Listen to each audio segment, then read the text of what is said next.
Tennessee football is ranked number 33 among Power 5 schools in number of returning starters. The Vols have a total of 10 returning starters. And when I say returning starters, CBS, Cody Nagel of CBS tracked this down, and this is returning production to a certain degree. Even if you weren't technically listed as a starter on the depth chart, there's starter quality on you. Tennessee's ranked number 33 with just 10 returning starters. 3 on offense, 7 on defense. The ones listed on here were Chris Brazzell. A little bit iffy, but I'm willing to give Chris Brazzell the returning starter role, even though I think Squirrel White, Dante Thornton, and Drew McCoy were the main starters at receiver last year. But Chris Brazzell, Miles Kitselman, and Lance Hurd are the only ones on offense. On defense, Dominic Bailey, Bryson Eason, Arian Carter, Jeremiah Thielander, Ricky Gibson III, Jamal McCoy, and Andre Turrentine are all on there. Is it a big deal? We're going to start with this, and then we're going to play hot or cold, comparing them to other schools on here. But is it a big deal that Tennessee is ranked number 33 in returning starters? By the way, 9th in the SEC. Returning starters mean one of two things. Either you're going to upgrade because you have new guys coming in, or you're going to lose your chemistry advantage. Now, Tennessee and Josh Heupel's program have built things around chemistry and keeping guys together. They're kind of going the Michigan model somewhat with that. So losing a lot of starters can be painful, but a lot of the guys are having stepped into the roles, with the exception of Joey Aguilar for Nico Iamaleava, which you know is its story on its own. A lot of the guys having to step into the roles are guys that were on the bench last year and are now ready to step forward and take a new role. So they're familiar with the program and they have experience. So I'm going to say not a huge deal. Now, it is true that Tennessee, among the 9 Power 5 schools on their schedule, 5 of them are ahead in terms of returning starters. We're going to play hot or cold in a minute to determine if it's a big deal which schools are ahead of them, because I'm going to be honest with you guys. I think there is some cause for concern if you're Tennessee. And when I say Power 5, I really mean Power 4 now, the SEC, ACC, Big 12, Big 10. Depending on who you're playing, there could be some concern over whether or not this difference in returning starters is a big deal. And it could be a benefit depending on teams you're ahead of. So we're going to break down everybody on Tennessee's schedule that is in the Power 5, not the Group of 5.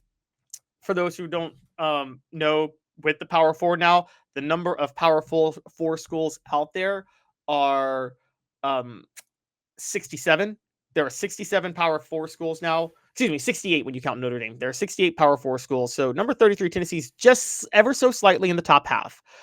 So let's play hot or cold. Hot or cold brought to you by City Heating and Air Conditioning. 50 years in East Tennessee. Integrity matters. cityheatandair.com.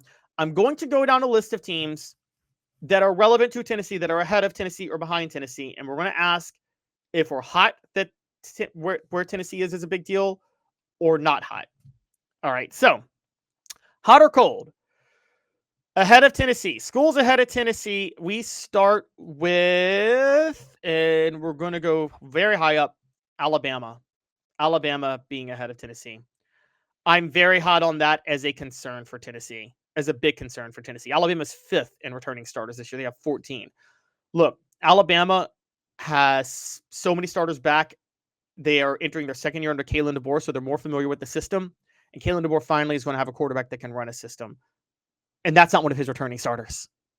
It's a huge deal, Alabama's number of returning starters. Tennessee should absolutely be concerned about that.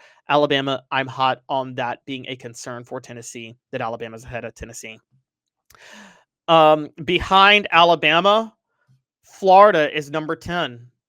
Once again, I'm hot on that. Florida finished last year very, very, very strong. They look like a very dangerous team to start this year. Tennessee has to travel to Florida in November. I'm hot on that being a concern for Tennessee, that Florida returns more starters than Tennessee. They return 13 overall. DJ Lagway obviously stands out for them. And I think Tennessee should worry about that, quite honestly. Vanderbilt is number 13 in number of returning starters. Should Tennessee worry about that? No, I'm cold on that. I'm cold on worrying about Vanderbilt. Vanderbilt comes to Knoxville. Vanderbilt's not beating Tennessee, even with Diego Pavia. Not happening. They're not good enough. I'm cold on that. Oklahoma being ahead of Tennessee in returning starters. They are down at number 16. I should be hot on that, but I'm cold on that. I think Oklahoma is going to fall apart. I don't have faith in Brent Venables, particularly down the run in November. And since they're going to Knoxville, I don't think that's going to be I genuinely don't think Oklahoma is going to be a tough game. Tennessee. So I'm actually very cold on Oklahoma being a worry for Tennessee. And lastly, and this is going to be a hot take for you guys, but Mississippi State is down at number 23. I'm hot on Mississippi State potentially being a fear for Tennessee with so many returning starters. Look, they had a rough year last year, but I firmly believe in the program Jeff Levy's building. A full year with players in the system now, and with that many returning starters, they do have 11 back. Tennessee has to travel to Mississippi State. I think there is reason to be concerned if you're Tennessee about Mississippi State having more returning starters than you and enough returning production outside of a quarterback, which they're upgrading there anyway, to think that you could. If you're not careful, they could surprise you. And you guys can think I'm crazy on that, but what did Arkansas do to Tennessee last year? So those are the ones ahead of Tennessee. We're going to talk about the ones behind Tennessee now on Tennessee's schedule. First, Hot or Cold brought to you by City Heating and Air Conditioning. Hi, Mike Davis here with City Heating and Air, reminding you to always dare to compare. Our team provides quality local heating and air service, installation, and maintenance across East Tennessee. We use only the best equipment like American Standard Heating and Air Conditioning for your residential, new construction, or commercial needs. Honesty, dependability, and customer satisfaction have been the cornerstones of our business since 1961. City Heat and Air. Dare to compare.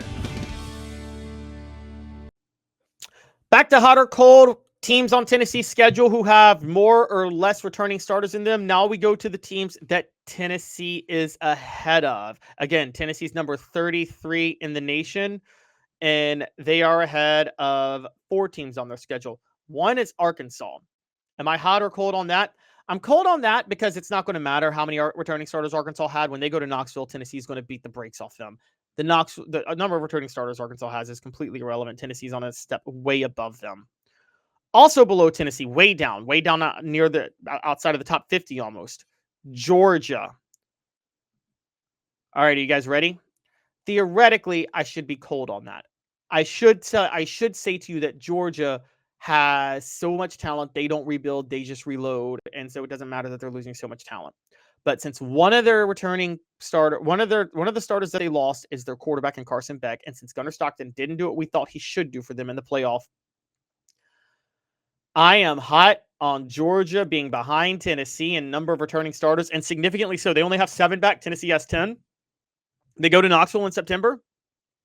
That gives Tennessee a really, really good chance to catch Georgia napping as they're still trying to develop and putting things together. So I'm actually hot on Georgia returning only 7 starters. And I'm going to make that a poll question. Here's the poll question right now. Is it a big deal that Georgia returns so few starters compared to Tennessee?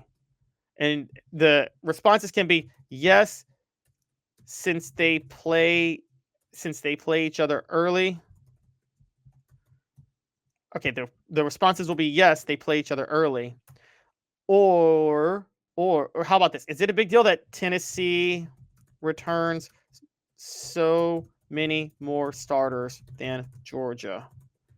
And we'll say yes, it gives Vols a chance. Vols a great chance. Or no, Georgia just reloads on talent. You guys go ahead and vote on that. I actually think, yes, it gives Tennessee a great chance. Look, college football, even no matter how good of a job Kirby Smart is doing in the NIL age, you can't just reload the way you used to be able to. All right, it's just not possible. You have to be able to maintain a level of chemistry and experience. It's not the Nick Saban Alabama years. So I'm actually very hot on Georgia being so far below Tennessee. Kentucky also tied with Georgia, only 7 returning starters. I'm actually pretty hot on that in terms of how it benefits Tennessee, because I do think it's a big deal that Kentucky has so few returning starters, because there's a lot of setup for Tennessee to potentially lose to Kentucky this year. I told you guys that last week, playing at Kentucky, late October, night game. Josh Heupel struggles at night. There was a little bit of a tinge there that something can happen, but with Kentucky only returning 7 starters, I think Tennessee gets a big advantage. So yes, Kentucky also, I'm hot on them having, so it's a big deal that Kentucky returns So many fewer starters in Tennessee. And the same number of returning starters, Syracuse, with just 7. I'm also hot on that because the two face off at the beginning of the year. I think Syracuse and Fran Brown have a great program building. I think he's getting his guys in place and he's going to have the thing rolling towards the end of the year. But I think they're going to have another rough start to the year because of so many starters they have to replace. And the start to the year includes them playing Tennessee, and Tennessee playing them at noon is also a big help. So I'm hot on that as well. A couple other teams that would be relevant to Tennessee. Tennessee is behind Auburn. They're behind Missouri. Is that relevant? I'm hot on those if you're actually talking about SEC standings. They could be concerned about Auburn and Missouri taking big steps forward this year, particularly Hugh Freeze's 3rd year. Missouri's got a solid program in Eli Drinkwitz. And they're also behind Texas A&M. I'm also hot on that because I think Texas A&M could take a huge leap forward given everything that's been happening with them. They are 9th in the SEC overall. They are ahead of LSU. I'm hot on the fact that they're ahead of LSU because LSU is still trying to find their way under Brian Kelly. The head of Ole Miss, cold on that. Ole Miss is still the same program. They just reload with transfer portal guys, and so nothing's changing there. So overall, and ahead of South Carolina, I'm actually pretty hot on that. I think it helps that they're ahead of South Carolina, even with South Carolina returning Lenora Sellers. I don't think South Carolina can be a threat because of that. So again, it's a case-by-case basis if returning starters actually helps you or hurts you. So it depends on where you land, and it depends on the type of talent you have and where you have returning starters. And I think Tennessee, in both cases, people they're ahead of and teams they're behind, the number affects it for some and doesn't for others.